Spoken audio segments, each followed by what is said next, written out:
John is the author of The Deep Heart 2019 and In Touch 2015, as well as the senior editor and contributor to The Sacred Mirror, Non-Dual Wisdom and Psychotherapy 2003, and Listening from the Heart of Silence 2007. He is a spiritual teacher, retired adjunct professor of psychology at the California Institute of Integral Studies in San Francisco, and a retired psychotherapist. A very warm greeting to all of you. I'm so grateful to have John here with us today. Thank you so much, John, for being here on the summit and sharing your heart and your wisdom with us. Oh, it's a pleasure to be here. Thank you for inviting me. John, would you like to share a little bit about your journey and about the two books that you have written with us right now? Well, yeah, I mean, my own journey, that's a long story and we don't have much time. But I will say when I was small, I had these unusual openings and kind of expansion of consciousness, and I didn't know what they are and they disappeared. And then I began meditating when I was 20 and began to reconnect with that sense of a more expansive sense of self. Yes. And became very interested in meditation, in really discovering the truth of who we are.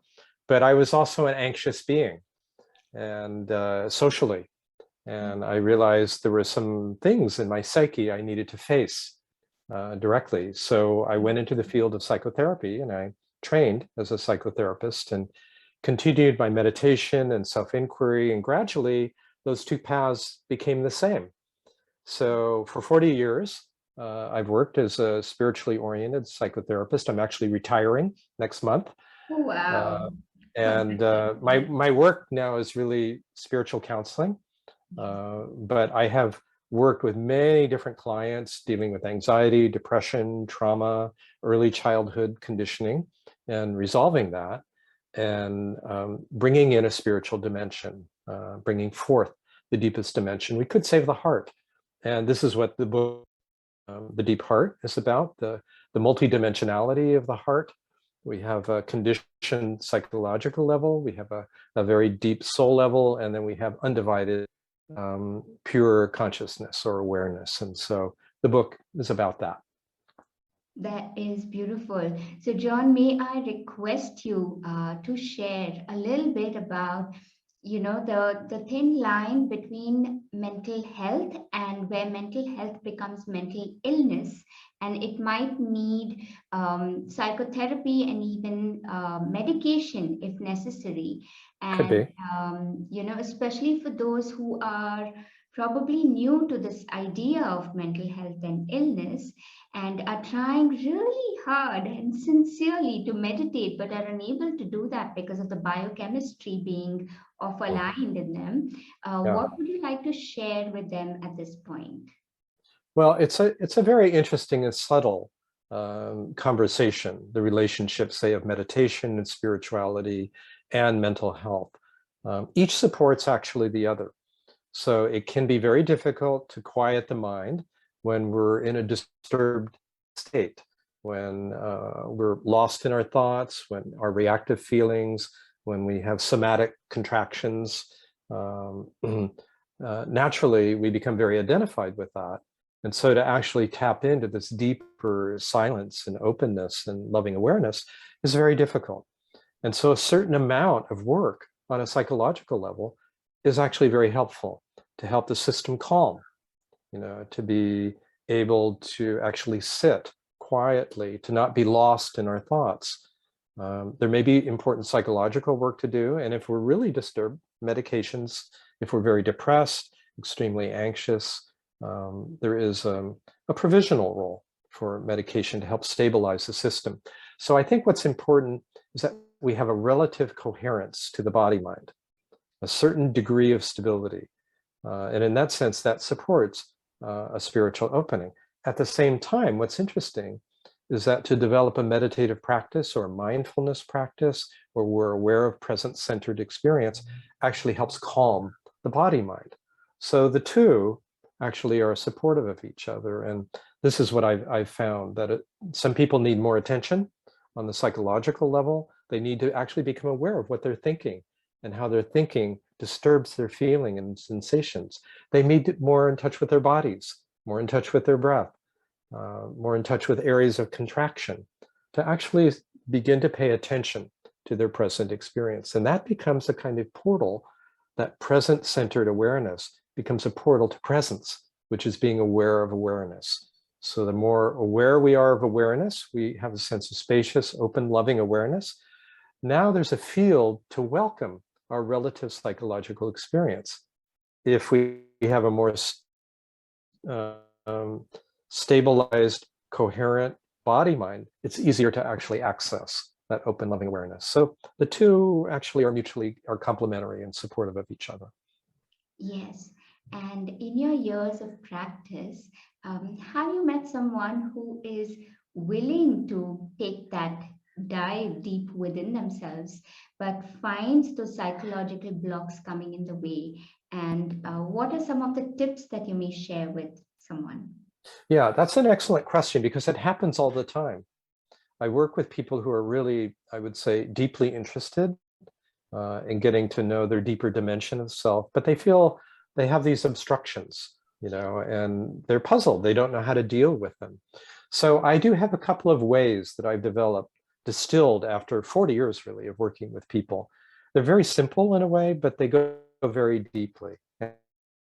And so I'll share them with you and your viewers. The first is to see if you feel disturbed, if you're upset, to actually begin to notice where in your body this localizes. And very often, because often we're lost in our thoughts and our strategic thinking, we need to bring our attention down into our bodies. And very often the disturbance is somewhere in the trunk of the body, in the core of the body. It may be in the chest, mid-center. It may be in the solar plexus. It may be in the belly, sometimes in the throat, but somewhere in the midline, in the trunk. And it may take a little while. We breathe, we begin to bring attention down, and we notice where there's an upset, okay? And then the quality of attention we bring to it is very important. That is to say, if we have an agenda to get rid of it, there'll be resistance. However, if our agenda is to become intimate with it, in other words, to get to know it better, like a friend, right? Or maybe some part of ourselves that we don't know, there'll be a receptivity by that aspect of ourself, that part of ourself. So if we come in with affection and curiosity, just to get to know what's here better, then the meeting will become more intimate. And as the meeting becomes more intimate, there's a natural kind of letting go that happens of its own. It's like these aspects of self are waiting to be met with understanding and kindness. And there's a natural kind of melting, a relaxation, a letting go that happens. So simply by bringing attention to the area of constriction in the body, beginning to breathe into it in a gentle way with an attitude of welcoming, of receptivity, of affection, curiosity. Just by that attitude, a shift begins to happen naturally, not because we're trying to make it happen, but because we're meeting what's there. Now, sometimes this is enough, just that willingness to be and allow our experience on a sensate level and on an emotional level. But very often there's a core limiting belief that's related to that contraction or emotional reaction that we may be feeling in our body.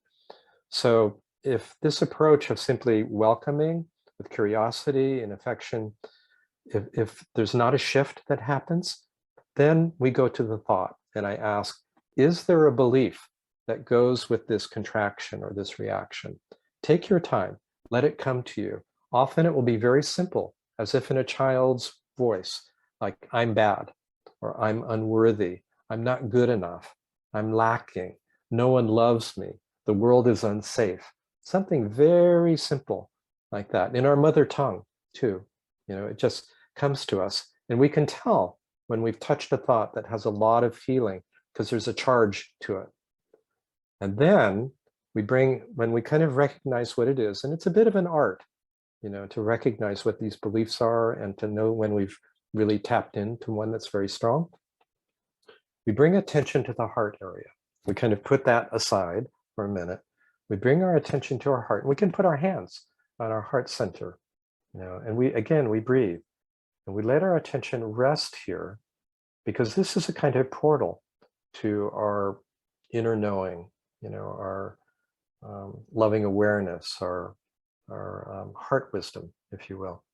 And then we ask ourselves, what is my deepest knowing about this belief that I'm not worthy of love, let's say?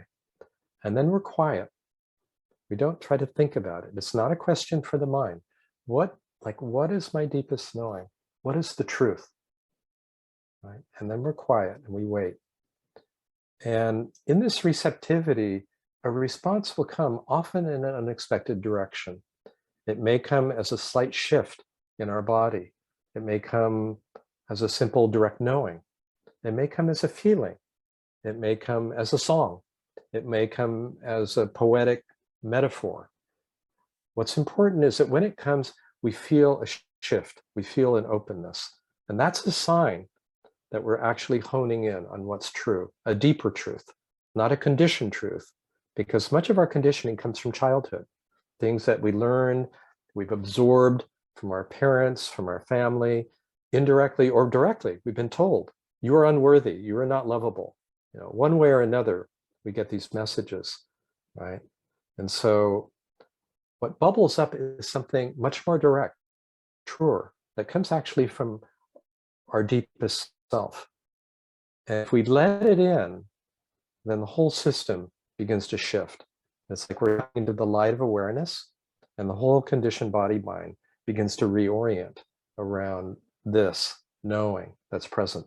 So these two approaches I use again and again. And as people are more, I say, in touch with their bodies and more available, before we do any of it, I'll say, let's take a minute and relax. Like just take a few deep breaths, let your attention drop down and into your body. Let yourself be held. Feel the weight of your body held by gravity, by the seat that you're sitting in. And then notice that there's a spacious space all around, a feeling of space all around your body, within your body. This is the same space. Relax into this space, right? Note that this spacious awareness has a loving quality to it. Simply rest in and as this awareness. Then we begin our, investigation. It's like, from this awareness now, welcome whatever disturbance you feel in your body, emotionally, mentally. Welcome it in this kind of open, affectionate, curious way. So it's a very simple approach, one that I've distilled over decades with working people. It works beautifully.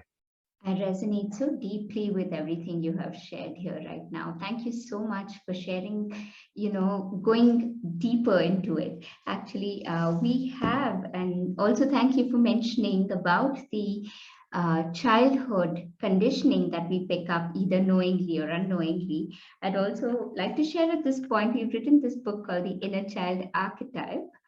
And in this book, we talk more about that sense of unworthiness that a lot of us pick up along the way. Yes.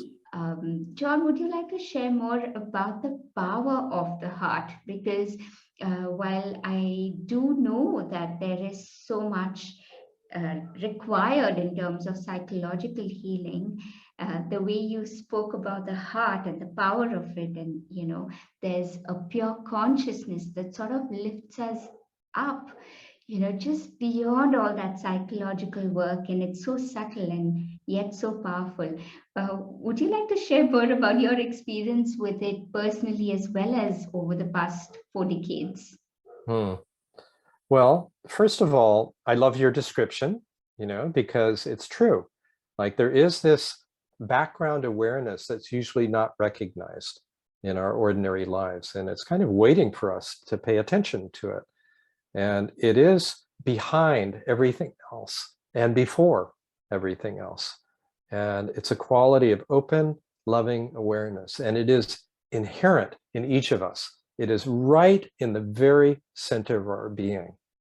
And so the more that we can attune with that, the more everything falls into place. Like there's context for the content.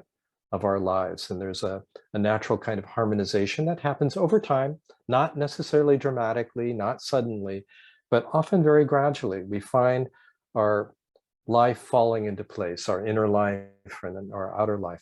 For me, this has been a very gradual discovery. I knew nothing about the depths of the heart when I was a young man. I was more involved with, I would say mentally, more with ideas and freeing myself of ideas. So the actual experience of the heart center, you know, really began to open, I would say, on some longer meditation courses in my mid-20s. I was in the Swiss Alps at the time, meditating for months. And I began to sense some kind of depth here, some kind of warmth here that I'd never been aware of.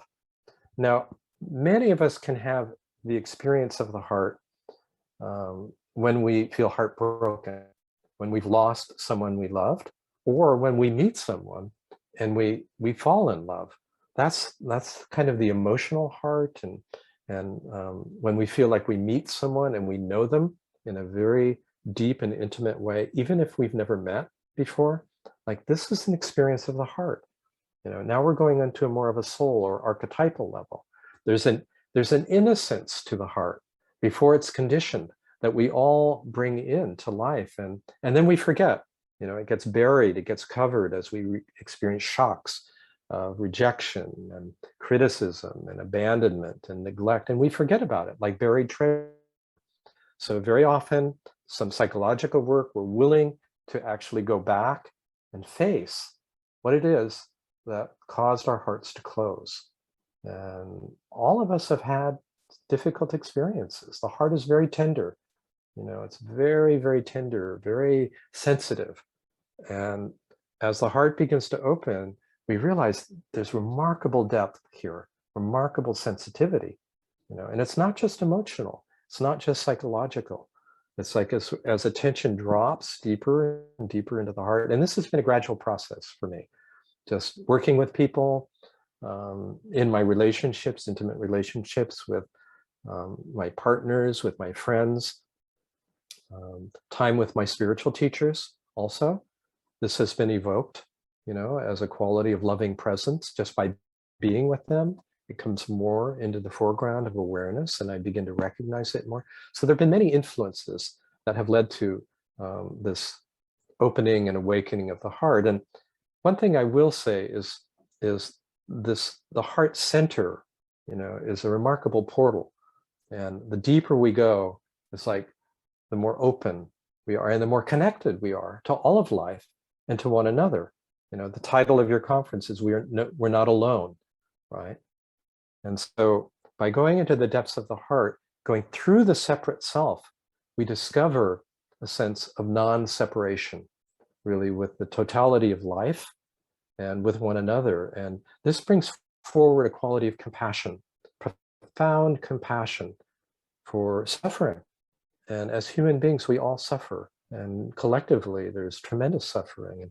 And as the heart opens, the capacity to embrace and meet this suffering deepens and grows. And that helps people release their own suffering. We free ourselves of our own suffering, and there's a natural movement of love and compassion to assist others in doing the same. It's just a natural outpouring, depth of the heart. For me, this has just been a long, long process of evolving and opening and then sharing this in a very simple and spontaneous way.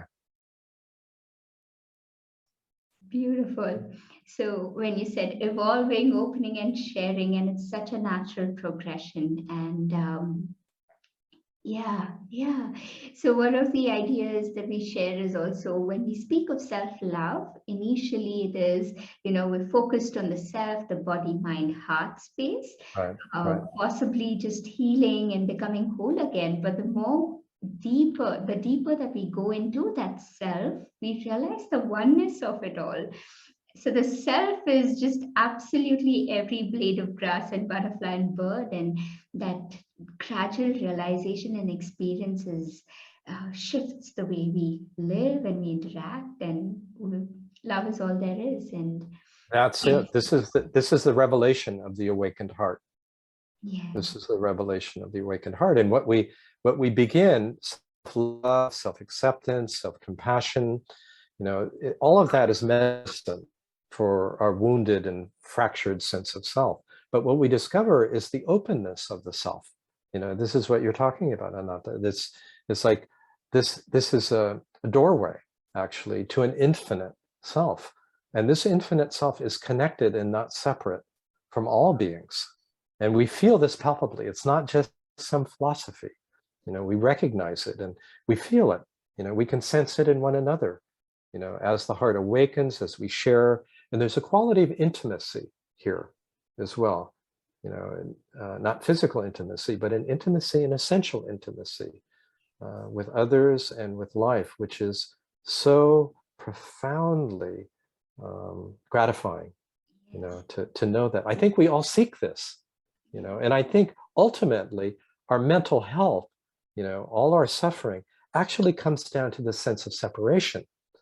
We do believe that we are alone. We do believe that we're separate, right? And we can do some psychological work, reframing our stories, being more in touch with our bodies and our feelings. All that's good, right? But the deepest suffering comes from this sense of separation and aloneness. And it's really this deep recognition of our true nature, which is true for all of us, here, always present. That's really the medicine for our deepest suffering and for really the source of our mental illness, fundamentally. Oh, that is so profound and just so beautiful and powerful, John, the way you've said it. In context of that, actually, the name that is given to me, Ananta, is my Guru given name, and Ananta means infinity. And that is that experience, it's born from that experience of That's right. oneness, which is, so thank you for sharing that. And there's another thing that my teacher shares is that, being alone is a spiritual impossibility. And because we're constantly surrounded by that love. Powerful. Thank you. Thank you again for being here with us. Any last insights before we close our call for today, John?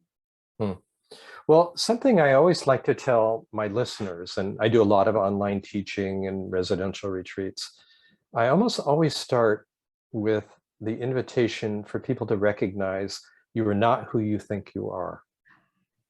All the stories, all the definitions, that you're aware of or even subconsciously imagine are not true. Coming back to your point about infinity, we take ourselves as finite beings, and this is not the truth. And so I want to invite your viewers and your listeners to this conference to really go deeply into their investigation of who they really are. If they love the truth, if you really want to find out, you will discover this. It's your love of the truth will bring you home to yourself. Oh, the love of the truth will bring you home to yourself. So powerful. Thank you again for being here with us today and sharing your presence, your love, and your wisdom with us. You're very welcome. And if people are interested in, these teachings, I do have 2 books. So my most recent book is called The Deep Heart. This is the one that you're referring to initially. Yes. And so this came out in 2019, and it is about the heart and the multidimensionality of the heart and the essential heart, which is what we've been talking about today, and its relationship to psychological suffering. And a few years before, I wrote this book called In Touch. And this is 2015. And this is more about how the body is sensitive to the truth. And once it's deconditioned, once it's quieter, it actually responds to what's authentic. And so when we get in touch with the truth, we feel our heart open, we feel ourselves come into alignment, we feel a sense of spacious awareness, and we feel more grounded. So this book is about these somatic markers of getting in touch with oneself. So anyway, this is what I love to do, and I invite your listeners to, if this resonates for them, to delve into it. Absolutely. Thank you so much again for being here with us. My pleasure, Ananta. It's a pleasure to be with you. Thank you.